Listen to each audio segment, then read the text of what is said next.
जय Hind. UP triple SC का आज एग्जाम्स हो गया है पहली शिफ्ट का, उसका हम लोग एनालिसिस करेंगे, जिसका बहुत दिनों से आप लोगों को इंतजार था कि किस प्रकार यूपी पैट में क्वेश्चन आएंगे। यूपी ट्रिपल एससी ने अपना आज एग्जाम्स का पहली शिफ्ट वाले को शांतिपूर्ण संपूर्ण करा लिया है और उसके संपूर्ण क्वेश्चंस अब हम लोग एनालिसिस करने वाले हैं और बेहतरीन एनालिसिस के साथ बिल्कुल सटीकता के साथ जितने क्वेश्चन आपके आए हुए हैं मैं आपको सारे बताऊंगा, ठीक है, और उनके साथ में उनके सारे आपको उत्तर भी बताने वाला हूँ। चलिए खैर बिना समय को गवाए शुरू करते हैं। पहला क्वेश्चन, एक क्वेश्चन आपका था, ये आपका किसी के पास कोड ABCD हो सकता है, ये क्वेश्चन अलग अलग हो सकते हैं, बाकी सारे क्वेश्चन आपके है यही जो आपके एग्जाम से पूछे गए। पहला क्वेश्चन था कि कोस्टा रिका की राजधानी, कोस्टा रिका की राजधानी, कोस्टा रिका की राजधानी। दोस्तों कोस्टा रिका की राजधानी अगर आपके ना भी याद थी, बिल्कुल आप आसानी से क्वेश्चन कर सकते थे।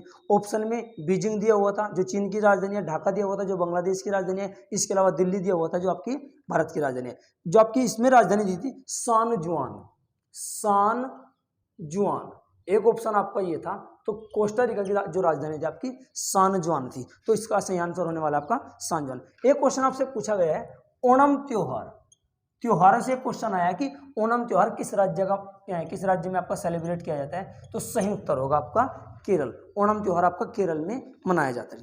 इसके अलावा एक हिंदी में क्वेश्चन दिया हुआ था गागर में सागर भरना, तो गागर में सागर भरने का मतलब होता है कम बात में कुछ ज्यादा कह देना, ठीक है, या कम शब्दों में कुछ ज्यादा कह देना। तो तीन क्वेश्चन आपके ये थे। चौथा क्वेश्चन आपका एक पूछा गया था आपसे फेमा की फुल फॉर्म, FEMA, फेमा की फुल फॉर्म आपसे पूछी गई थी। तो फेमा की फुल फॉर्म आपकी foreign exchange management act, foreign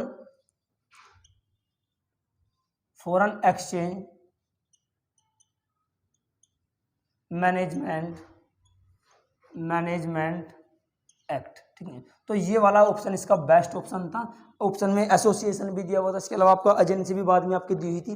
तो सही आपकी जो फेमा की फुल फॉर्म है आपकी फॉरेन एक्सचेंज मैनेजमेंट एक्ट आपका, ठीक है। ये क्वेश्चन, ये आंसर इसका बढ़िया आंसर होता है, ये सही आंसर होता है। इसके अलावा सलाल पन बिजली परियोजना, तो सलाल परियोजना आपकी चेनाब नदी पर है, बिल्कुल आसान सा क्वेश्चन था। सलाल परियोजना आपकी चेनाब नदी पर आपकी स्थित है।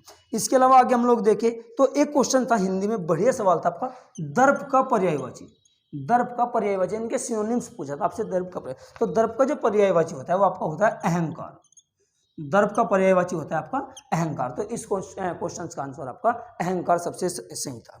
इसके अलावा एक क्वेश्चन आपसे पूछा गया था, थोड़ा डिटेल से क्वेश्चन जरूर पूछा गया था कि 1939 में कांग्रेस के अध्यक्ष कौन बने थे। और ये क्वेश्चन ऐसे था कि नेताजी सुभाष चंद्र बोस के इस्तीफा देने के बाद ये इस्तीफा किसे प्रस्तावित किया गया था। तो उस नेताजी सुभाष चंद्र बोस के 1939 में कांग्रेस के अधिवेशन से इस्तीफा देने के बाद इनकी जो बागडोर संभाली थी डॉक्टर राजेंद्र प्रसाद, डॉक्टर राजेंद्र प्रसाद, इन्होंने इसकी बागडोर संभाली थी। तो इसका सही आंसर हो जाएगा डॉक्टर राजेंद्र प्रसाद। यहाँ पट्टाभी सीतारामैया को इन्होंने आपका नेताजी सुभाष चंद्र बोस के द्वारा हरा दिया गया था। चलिए एक क्वेश्चन आपसे पूछा गया था उद्देश्य का जो आपकी उद्देश्य का थी वो प्रस्ताव किसने आपका प्रस्तुत किया था। तो एक नाम आता है आपका यहाँ JL नेहरू, पंडित जवाहरलाल नेहरू, इनके द्वारा आपकी उद्देश्य का प्रस्तावना 13 दिसंबर 1946 को, तारीख भी आप लोग याद रखना, 13 दिसंबर 1946 को उद्देश्य का प्रस्तावना आपकी पेश की गई थी, जो बाद में जाकर के 22 जुलाई 1947 को पास हुई थी। तो उद्देश्य का प्रस्तावना पंडित जवाहरलाल नेहरू के द्वारा पेश की गई थी 13 दिसंबर 1946 को। तीन तारीख आपकी 9 दिसंबर 1946, 11 दिसंबर 1946 और 13 दिसंबर 1946। तीनों बेहतरीन क्वेश्चन है, क्वेश्चन आपके यहाँ से बनते हैं। 9 दिसंबर 1946 को संविधान सभा की पहली मीटिंग होती है, 11 दिसंबर 1946 को दूसरी मीटिंग होती है और आपकी 13 दिसंबर 1946 को पंडित जवाहरलाल नेहरू के द्वारा उद्देश्य का प्रस्तावना पेश की जाती है। चलिए खैर अगला क्वेश्चन देखते हैं। एक क्वेश्चन आपका बार बार एग्जाम से पूछा ही जाता है, हर तीसरे या चौथे एग्जाम्स में क्वेश्चन पूछा जाता है, great old man of India. तो दादा भाई नौरोजी को कहा जाता है the great old man of India, great old man of India. इनको हम दूसरे शब्दों में बोलते हैं भारत के वयोवृद्ध पुरुष, भारत के वयोवृद्ध पुरुष, the great old man of India, ये आपके दादा भाई नौरोजी को कहा जाता है। तो इसका सही आंसर होगा आपका दादा भाई नौरोजी। इसके अलावा एक क्वेश्चन हमने बार बार डिस्कशन किया हुआ है कि नोबेल जीतने वाले प्रथम एशियाई, नोबेल जीतने वाले प्रथम एशियाई रविंद्रनाथ टैगोर, रविंद्रनाथ, ये सॉरी आपका ऐसे बनेगा रविंद्रनाथ टैगोर, ठीक है। तो रविंद्रनाथ टैगोर आपके पहले एशियाई थे जिन्होंने नोबेल पुरस्कार जीता था। 1913 में इन्हें गीतांजलि पुस्तक के लिए साहित्य के क्षेत्र में पुरस्कार आपका दिया गया था। ठीक है, चलिए खैर मैं इनको रफ कर देता हूँ। दोस्तों आपके कितने क्वेश्चन सही हुए हैं आप लोग कमेंट में करके जरूर बताना। इसके अलावा आपका क्वेश्चन कोई इसके अलावा भी कोई अन्य पूछा गया है वो भी आप लोग कमेंट करके जरूर बताना। ठीक है, चलिए खैर अगला क्वेश्चन हम लोग देखते हैं। एक क्वेश्चन आपसे पूछा गया था ब्लीचिंग पाउडर का सूत्र क्या है। ठीक है, तो ब्लीचिंग पाउडर का सूत्र CaClO और इसकी होल ट्वाइस थी। ठीक है ना, तो CaClO उसकी होल ट्वाइस आपकी ये ब्लीचिंग पाउडर का सूत्र था। एक क्वेश्चन आपसे पूछा गया है कि शिक्षा का अधिकार किस अनुच्छेद में आपका वर्णित है। तो शिक्षा का अधिकार अनुच्छेद नंबर आपका 21 के फर्स्ट में है। 86वें संविधान संशोधन के द्वारा शिक्षा का अधिकार मौलिक अधिकार की सूची में आपका जोड़ दिया गया था। सन 2002 में आपका ये जोड़ा गया था। तो बेस्ट आंसर होगा अनुच्छेद नंबर 21A। इसके अलावा एक क्वेश्चन आपसे पूछा गया था पंचायती राज व्यवस्था किस भाग में है। और ये जो आपसे भाग पूछे गए थे ये आपसे भाग इस तरीके से पूछे गए थे, ऑप्शन में दिया हुआ था जैसे मौलिक अधिकार फंडामेंटल राइट्स। इसके अलावा DPSP मतलब राज्य की नीति निर्देशकता था। इसके अलावा आपका जैसे एक था आपका एक मूल अधिकार आपके हो गए हैं, एक नागरिकता। ठीक है, और इसके अलावा एक अन्य ऑप्शन आपका और भी दिया हुआ था। तो आपका जो सॉरी इस जो क्वेश्चन आपसे पूछा गया है कि पंचायती राज व्यवस्था DPSP अनुच्छेद नंबर 40 में आपकी है ग्राम पंचायतों का गठन। तो आपका DPSP यानी कि राज्य के नीति निर्देशकता, तो आपका इसका बेस्ट आंसर हो जाएगा। सॉरी, इसके अलावा अगला एक क्वेश्चन आपका दिया हुआ था अल्पसंख्यकों के हितों का संरक्षण। तो अनुच्छेद नंबर 29 इसका बेस्ट ऑप्शन था, ये ऑप्शन में दिया हुआ था जिसमें अल्पसंख्यकों के हितों के संरक्षण की बात की गई थी। चलिए खैर अगला क्वेश्चन और देखते हैं। एक है क्वेश्चन बसंत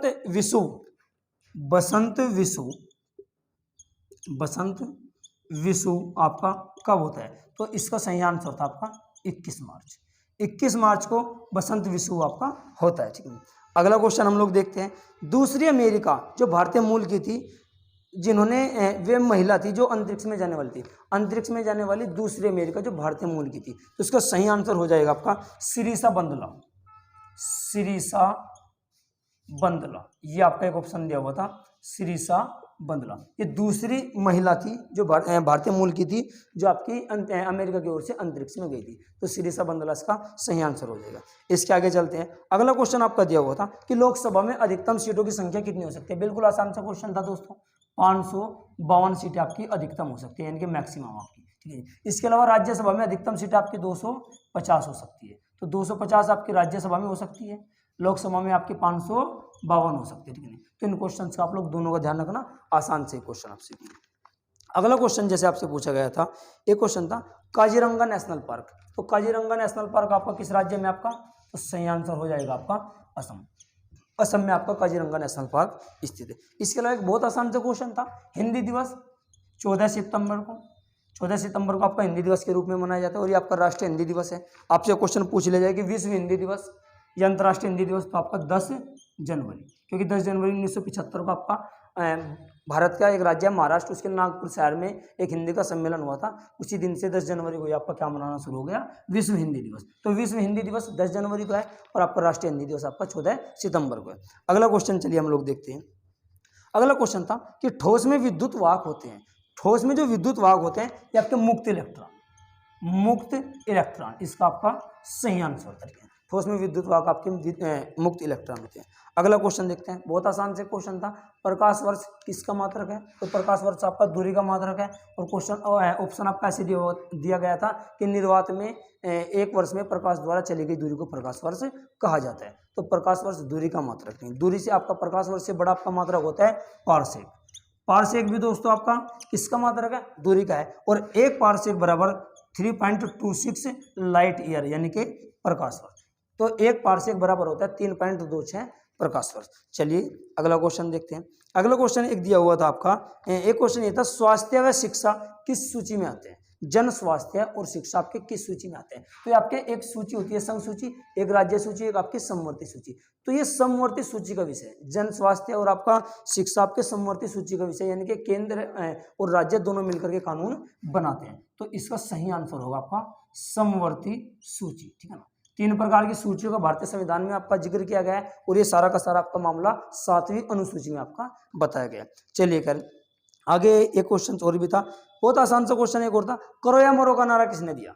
करो या मरो का नारा किसने दिया? तो M.K. गांधी, ये हम कह सकते हैं कि महात्मा गांधी। महात्मा गांधी ने 1942 में आपका नारा दिया था, करो या मरो, डू और डाई। चलिए खैर, एक क्वेश्चन बहुत आसान और भी था कि सार्क के सदस्य देश। देखो दोस्तों, सार्क के लिए मैंने आपको ट्रिक बताई हुई है, आप लोग याद कर सकते हैं। एक ट्रिक है MBBS पेन, MBBS पेन। मैं इसको यहां से थोड़ा रफ कर दूं, चलिए MBBS पेन। तो MBBS पेन में यहाँ से आपके सारे के सारे देश आपके जो सार्क में मौजूद हैं सारे आपके आसानी से याद हो जाएंगे। लेकिन जो बड़ा कन्फ्यूजन होता है, और आज एग्जाम्स में वही कन्फ्यूजन आपका दिया हुआ था, M के मतलब पे हमें ध्यान रखना। M का मतलब यहाँ मालदीव होता है, ना कि म्यांमार। तो M का मतलब क्या है आपका? मालदीव। इसके अलावा B का मतलब भूटान, एक B का मतलब बांग्लादेश, S का मतलब श्रीलंका, P का मतलब पाकिस्तान, A का मतलब अफगानिस्तान, I का मतलब इंडिया और N का मतलब नेपाल। और आज एग्जाम्स में आपके साथ यही क्वेश्चन दिया हुआ था कि मालदीव में निम्न में से कौन सा देश है। तो ये 3 देश तो इधर से दिए हुए थे, चौथा देश मालदीव ना होकर के यहाँ म्यांमार दिया हुआ था। और काफी स्टूडेंट ने यहाँ मतलब जो आपके पता लग रहा है कि काफी क्वेश्चन आपका ये गलत हुआ है, मालदीव और म्यांमार में कंफ्यूजन रहता है। बाकी MBBS पेन बहुत आसान सा क्वेश्चन था, इसमें कोई ज्यादा कुछ करने की आवश्यकता नहीं थी। जो ठीक ठाक पढ़ने वाले स्टूडेंट हैं उन सभी का ये क्वेश्चन आपका सही गया होगा। इसके अलावा एक क्वेश्चन और पूछा गया था कि होम रूल लीग। देखो, होम रूल लीग आपका वैसे तो अगर हम बात करें तो ये आयरलैंड का शब्द है। होम रूल लीग ये एक आयरिश शब्द है, आयरलैंड का शब्द है, ठीक है ना। इसका मूलतः आपका जो संबंध है आपका आयरलैंड से, लेकिन भारत में इसके 2 लोगों इससे संबंधित है। एक नाम है बाल गंगाधर तिलक, तो BG तिलक, और दूसरा नाम है आपका दोस्तों एनी बेसेंट, एनी बेसेंट। तो एनी बेसेंट और आपका बाल गंगाधर तिलक दोनों का संबंध आपका होम रूल लीग से, ठीक है ना। एक आपका बाल गंगाधर तिलक ने आपका पुणे में इसकी स्थापना की थी, और एनी बेसेंट ने आपका दक्षिण भारत में आपका मद्रास में इसकी स्थापना की थी। चलिए खैर, तो इनसे संबंधित 2 नाम थे आपके ऑप्शन में, थे बाल गंगाधर तिलक और आपके एनी बेसेंट। इसके अलावा अन्य ऑप्शन भी थे, बाकी बेस्ट आंसर इसका ये था। अगला क्वेश्चन जैसे हम लोग देखें तो बंगाल का प्रथम गवर्नर जनरल। देखो दोस्तों, बंगाल का अगर आपसे प्रथम गवर्नर पूछा जाए तो रॉबर्ट क्लाइव, रॉबर्ट क्लाइव। लेकिन क्या हुआ था, 1773 ईस्वी के रेगुलेटिंग एक्ट के तहत बंगाल के गवर्नर को पूरे बंगाल का गवर्नर जनरल यानी कि GG गवर्नर जनरल बना दिया गया था। और ये जो पहले बने थे आपके, ये थे वारेन हेस्टिंग्स, वारेन हेस्टिंग्स। तो वारेन हेस्टिंग्स बेस्ट आंसर था बंगाल के पहले गवर्नर जनरल का, ठीक है। तो बंगाल के पहले गवर्नर आपके रॉबर्ट क्लाइव थे, लेकिन बंगाल के पहले गवर्नर जनरल आपके वारेन हेस्टिंग्स थे।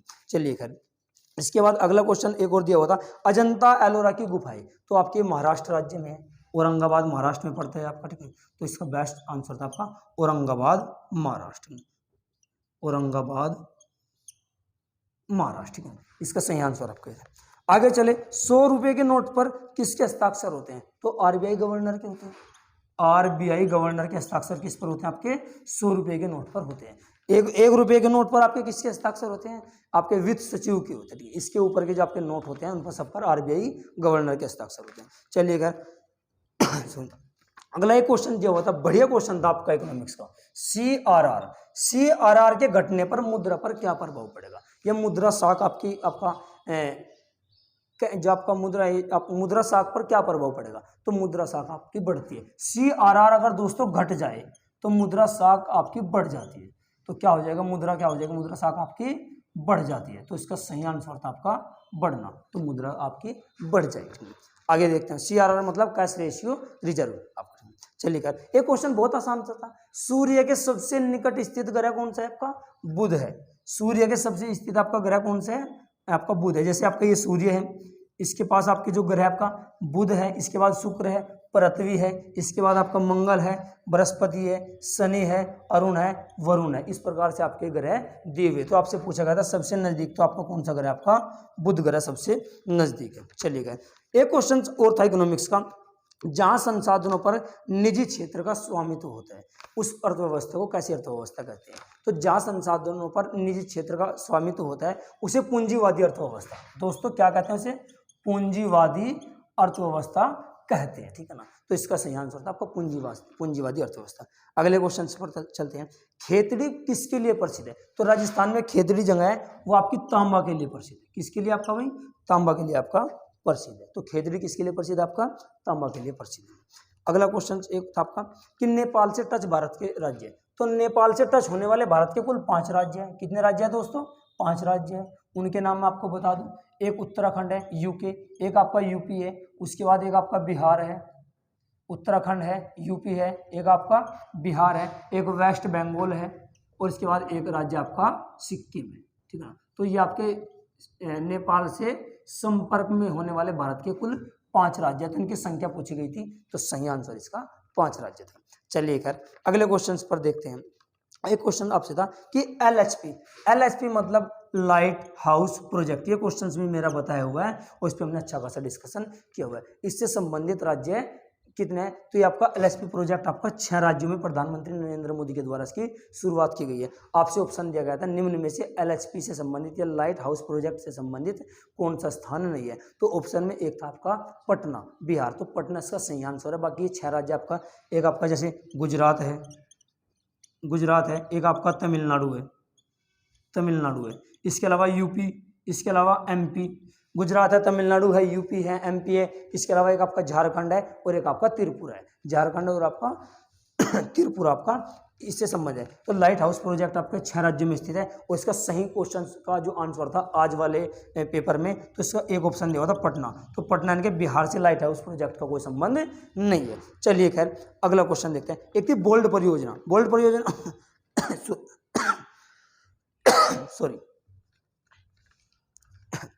सॉरी अगला क्वेश्चन देखते हैं। एक थी आपकी बोल्ड परियोजना bamboo oasis on lands and drop. ठीक है, ये आपकी बोल्ड परियोजना आपकी जो संबंधित थी राजस्थान से संबंधित। तो बोल्ड परियोजना आपकी किस राज्य से संबंधित थी? आपकी राजस्थान थी, तो राजस्थान इसका बेस्ट आंसर होगा। ठीक है दोस्तों, मैं इसको रब कर देता हूँ। चलिए कर आगे भी देखते हैं हम लोग। ठीक है दोस्तों, कमेंट करके आप लोगों को जरूर बताना है कि आपके क्वेश्चंस कितने सही हुए, कितने आपके गलत हुए। एक बार हम इसकी मेरिट कितनी जाएगी उस पर भी एनालिसिस कर लेंगे। ठीक है, तो आप सभी लोगों को बताना है। और वीडियो आपको अच्छा लगे तो लाइक और शेयर जरूर कीजिएगा, कमेंट जरूर कीजिएगा। ठीक है, इसके अलावा आपका एक क्वेश्चन बहुत बढ़िया, हाँ जी एक क्वेश्चन अभी आया, लक्षद्वीप की आधिकारिक भाषा। लक्षद्वीप की आधिकारिक भाषा, तो लक्षद्वीप दोस्तों आपका संपर्क में किस राज्य का है? केरल का है। केरल के समीप पड़ता है, तो जाहिर सी बात है यहाँ कौन सी भाषा होगी? आपकी मलयालम भाषा। तो ये आपका लक्षद्वीप की जो आधिकारिक भाषा है आपकी मलयालम भाषा है। और लक्षद्वीप का जो आपका अधिकारिता क्षेत्र आता है, न्यायिक क्षेत्र आता है, वो आपका केरल में ही आता है। एर्नाकुलम हाईकोर्ट से इसकी सुनवाई होती है। इसके अलावा चलिए कर आगे देखते हैं। एक क्वेश्चन था आपका एकल का पर्यायवाची। एकल एक शब्द, सॉरी एकल का विलोम शब्द आपसे पूछा गया था। तो एकल का विलोम शब्द आपका बहुल ऑप्शन में दिया हुआ था और सही आंसर आपका बहुल ही होगा। ठीक है ना। चलिए खैर आगे देखते हैं। एक क्वेश्चन था आपसे, विश्व की 5वें नंबर की टेलीकॉम, भारत की कौन सी कंपनी टेलीकॉम है, या भारत की कौन सी दूरसंचार कंपनी विश्व की 5वें नंबर की सबसे बेहतरीन कंपनी है? तो इस क्वेश्चन में हमें, तो इस क्वेश्चन में आपका बड़ा कंफ्यूजन हो रहा है। तो बड़ा कंफ्यूजन इसमें इसलिए चल रहा है, 2 कंपनियों के नाम सामने आ रहे हैं। एक आपका रिलायंस जियो, एक आपका जियो है, और एक आपका एयरटेल भारती भी ऑप्शन में, एयरटेल भारती भी आपको ऑप्शन में। तो वैसे तो दोस्तों मैं आपको आंसर जियो ही बताऊंगा, मेरे हिसाब से जियो इसका बेस्ट आंसर है। बाकी क्वेश्चंस क्या सही होगा ये आपका आंसर की पे डिपेंड करता है, लेकिन मेरे हिसाब से आपका जियो इसका सही आंसर होगा। एक क्वेश्चन आपका और है, चरक संहिता संबंधित है। तो चरक संहिता आपकी चिकित्सा से संबंधित है। चरक आपके एक चिकित्सक हुआ करते थे दोस्तों, किसके दरबार में थे? आपके नागार्जुन के, किसके जी? चरक संहिता है, चरक आपके कनिष्क के दरबार में, कनिष्क एक राजा थे कुषाण वंश के, इनके दरबार में रहा करते थे। और चरक संहिता का मतलब आपका चिकित्सा से है, क्योंकि एक चिकित्सक थे, एक आपके डॉक्टर थे, तो ये आपके एक चिकित्सा से इसका संबंध है। चलिए खैर एक क्वेश्चन अगला और दिया हुआ है। एक क्वेश्चन जो आपकी 5वें नंबर की कंपनी मैंने आपको बता दी जियो होनी चाहिए मेरे हिसाब से, तो बाकी एक बार हम इसको देख लेंगे कल जैसे आंसर करेगी। एक था 18 कैरेट में सोने की प्रतिशत शुद्धता कितनी होती है? 18 कैरेट जो होता है आपका 18 कैरेट, इसमें सोने की प्रतिशत शुद्धता पूछी थी, तो आपकी 75% इसका सही आंसर होगा। तो 18 कैरेट में आपका सोना 75% शुद्धता है। आगे क्वेश्चन देखते हैं। एक क्वेश्चन बहुत बढ़िया क्वेश्चन था, यूएन की कोवैक्स योजना के तहत मुफ्त वैक्सीन पाने वाला देश। यूएन की एक योजना थी कोवैक्स योजना के तहत मुफ्त वैक्सीन पाने वाला पहला देश कौन सा बना है दुनिया का? आपका घाना। और दोस्तों इसी घाना की राजधानी क्या है? आपकी अक्रा। घाना की राजधानी क्या है? अकरा। तो ये आपका यूएन की तरफ से जो आपका मुफ्त वैक्सीन का प्रोग्राम चलाया गया था कोवैक्स का, तो ये पाने वाला आपका पहला देश आपका घाना। आगे एक क्वेश्चन और देखते हैं, वीवो का ब्रांड एम्बेसडर। बहुत बढ़िया क्वेश्चन था दोस्तों, बड़ा कंफ्यूजन रहा है और कई लोगों का आपका गलत हुआ है। वीवो का ब्रांड एम्बेसडर आपके विराट कोहली। विराट कोहली इसका सही आंसर था। तो विराट कोहली आपका इसका सही आंसर था।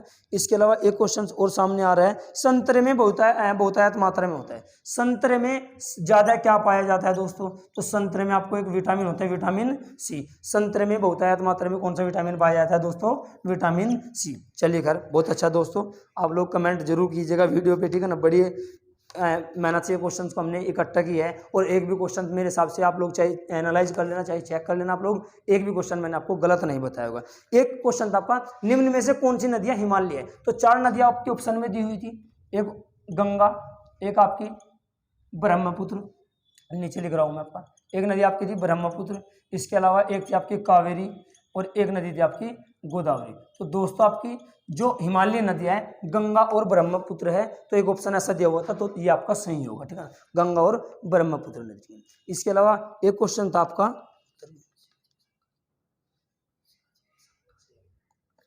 एक मिनट, सही से दिखाई नहीं दे रहा, एक मिनट में देख लूं।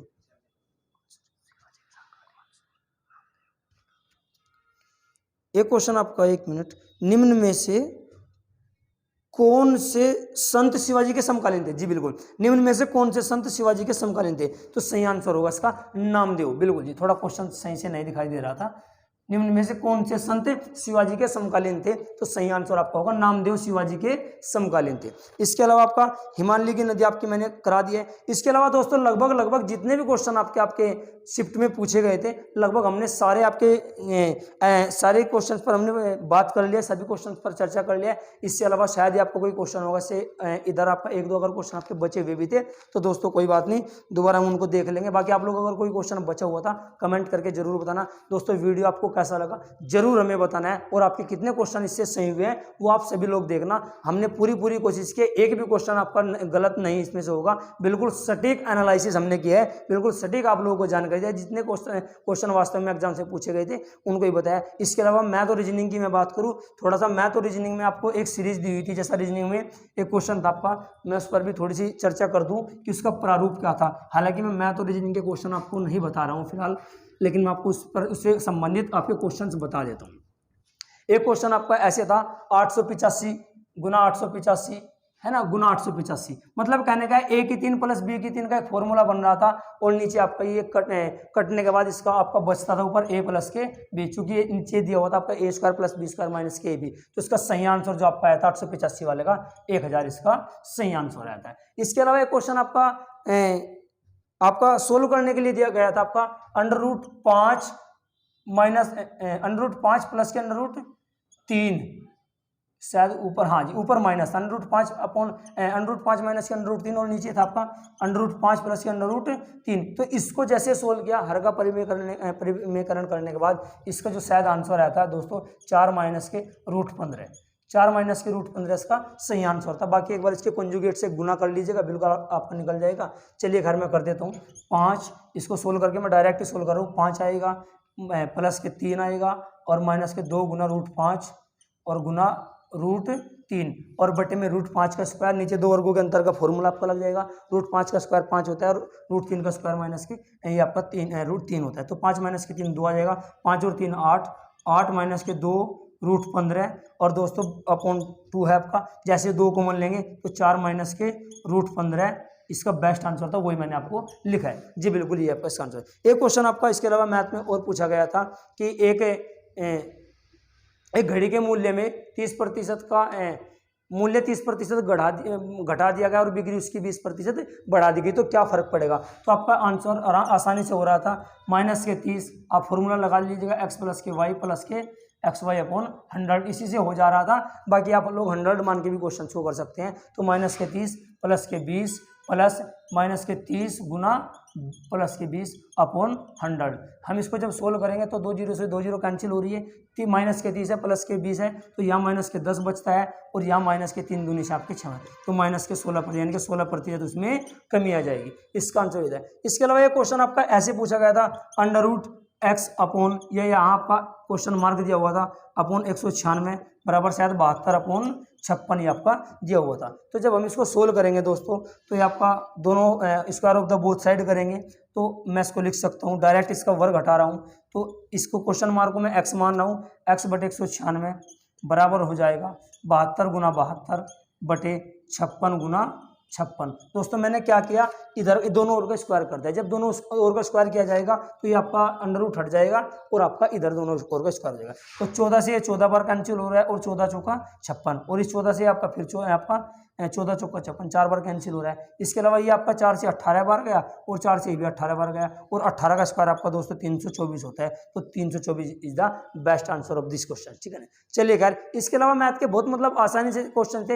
एक ग्राफ आपका कुछ टेस्ट दिया हुआ था जो आपको कुछ अनुपात में दिया हुआ था उस पर स्टूडेंट को बड़ा कन्फ्यूजन रहा है। ठीक है लेकिन करने वाले स्टूडेंट उसमें क्वेश्चंस भी किए हैं। एक ग्राफ का क्वेश्चन आपका उसमें डाटा सफिशिएंट दिया हुआ था यानी कि आंकड़े आपके अपर्याप्त थे। मतलब कहने का है जो आपके 4 ग्राफ दिए हुए थे कुछ आसान भी थे कुछ टफ भी थे लेकिन मेरे हिसाब से आपके लगभग आपके 16-17 क्वेश्चन आपके एक अच्छे स्टूडेंट के 16-17-18 क्वेश्चन आपके ग्राफ के लग जाने चाहिए। 15 से 17 क्वेश्चन के बीच में लग जाने चाहिए। रीजनिंग में भी बहुत आसान से क्वेश्चन आपके पूछे गए थे। एक क्वेश्चन आपका सीरीज का दिया हुआ था शायद प्रोडक्शन को कुछ करके लिखा हुआ था प्रोडक्शन PRODUCTIONS। दोस्तों मैं एक चीज आपको बता दूं इसमें कितने लेटर बैठ रहे हैं 3 और 2 5 और एक आपका ये 6 है और आपका 5 इधर है। दोस्तों इसमें एक मजे की बात एक दी हुई थी बड़ा थोड़ा सा कंफ्यूजन से दिया हुआ था। क्या किया गया था इसमें एक प्लस कर दिया गया फिर एक माइनस कर दिया गया फिर एक प्लस कर दिया गया फिर एक माइनस कर दिया गया और फिर आपका एक प्लस कर दिया गया। लेकिन मैंने बात कहती जो बीच वाला था 5 लेटर को छोड़ने के बाद बीच वाले में इसमें प्लस में 2 किया गया था और ये पॉइंट जिसने पकड़ लिया था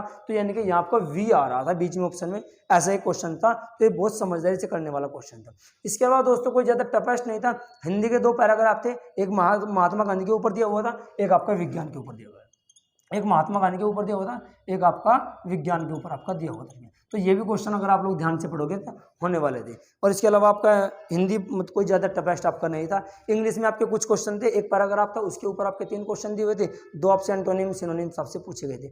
एक आपका पॉपुलर का पूछा गया था फेमस का पॉपुलर सिनोनिम्स पूछा गया था। एक इसके अलावा आपका ट्रांसपेरेंट का आपका एंटोनिम्स पूछा गया था। तो कुल मिलाकर के कुछ आसान से ही क्वेश्चन था। ज़्यादा आपका पेपर में क्वेश्चन आपके या ज़्यादा टफेस्ट आपका नहीं बना है। तो दोस्तों आप लोगों का स्कोर क्या रहा आप लोग इसे जरूर एनालाइज करना और हमें जरूर बताना। बाकी हमने बहुत कुछ जो हमारा ऑफलाइन बैच में हमारी जो क्लासेस चल रही थी लगभग मैं आपको बता दूं 50 क्वेश्चंस में से लगभग मेरे बताए हुए जीएस के क्योंकि मैं जीएस को पढ़ाता हूँ समथिंग 37 क्वेश्चन मेरे बताए हुए आपके एग्जाम्स में आए हुए थे। 37 से 38 क्वेश्चन मेरे बताए हुए आपके आए हुए थे लगभग आपके। ये लगभग 37 में 2 एक्स्ट्रा आपके 39 के आसपास तक भी हो सकते हैं। तो इतने क्वेश्चन मेरे बताए हुए आपके एग्जाम्स में आए हुए थे। तो दोस्तों चलिए यार अब हम थोड़ी देर में एक वीडियो और बना लेंगे जो आपकी सेकंड शिफ्ट के आए हुए क्वेश्चन पे होगी। दोस्तों जिस तरीके से इस शिफ्ट का एनालाइज किया है बिल्कुल सटीकता के साथ उसी भी शिफ्ट का एनालाइज किया जाएगा। तो मिलते हैं अगली वीडियो में, तब तक के लिए जय हिंद जय भारत।